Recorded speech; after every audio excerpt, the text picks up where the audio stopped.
had a condo that the defendant rented for about 3 years, yes? 4 years. Oh, 4 years. Almost okay. 4 years. When would you say you had an issue with rent?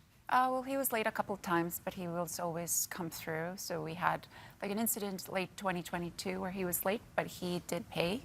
And then again in June. But the real issue started in July. His housing allowance was late and he needed extra time. He was going to be receiving payment, though, of some sort? He was receiving housing allowance through the VA. That was more than plenty to pay for his rent. Mr. Lee, what was going on with you at the time? I had some family tragedy take place. My mother had passed, so I had to go back to Chicago, you know, take care of my siblings. I have 3 younger siblings, 7, 11, and 15.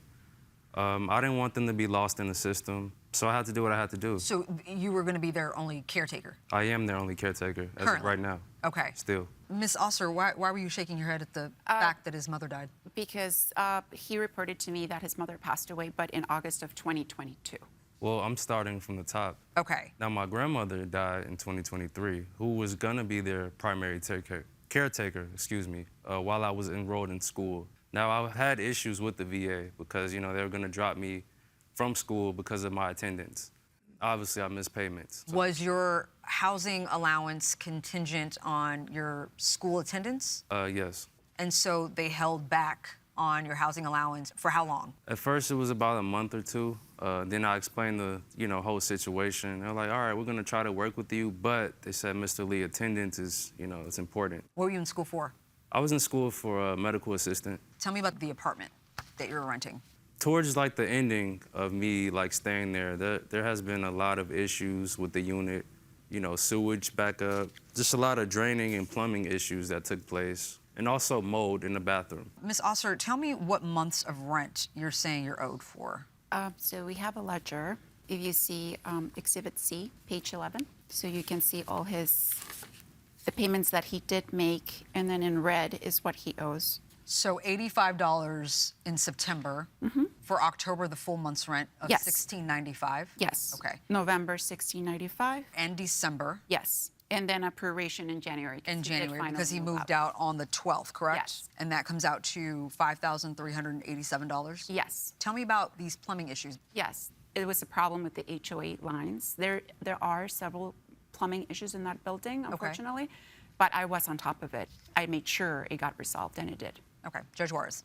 At some point, when past due rent became an issue, you reached a past due rent payment agreement, Yes. correct? Yes. And at that point, there was $4,235 owed? Yes. That $4,235 was split into 4 payments. Right. So then it became, if you see Exhibit D, page 13 and 14, on page 14, what we did is we split the rent due Right. plus the month that was ongoing, and his payments were $2,753. Okay. 75. So you made very clear that the payments were going to be made on top of, obviously, ongoing rent. Yes. Yes. Okay, so Mr. Lee, you said in your answer that she raised your monthly rent to $2,753. Yes, correct. But that's not really what happened. The actual rent wasn't raised. You were paying back owed rent, which is why the payments went up to $2,753, right? Correct. So we saw some of the evidence from the plaintiff, which shows that you were slated to receive a housing allowance starting in August. Correct. Did you actually receive those benefits? I received those benefits in September, actually. Were these payments made directly to you? Yes, ma'am.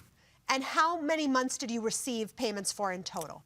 I'm going to say about 3 or 4 months. 3 or 4 months total? Yeah, yes. And then they stopped. Did they resume at any point? No, I got withdrawn from the school, kicked out. Okay.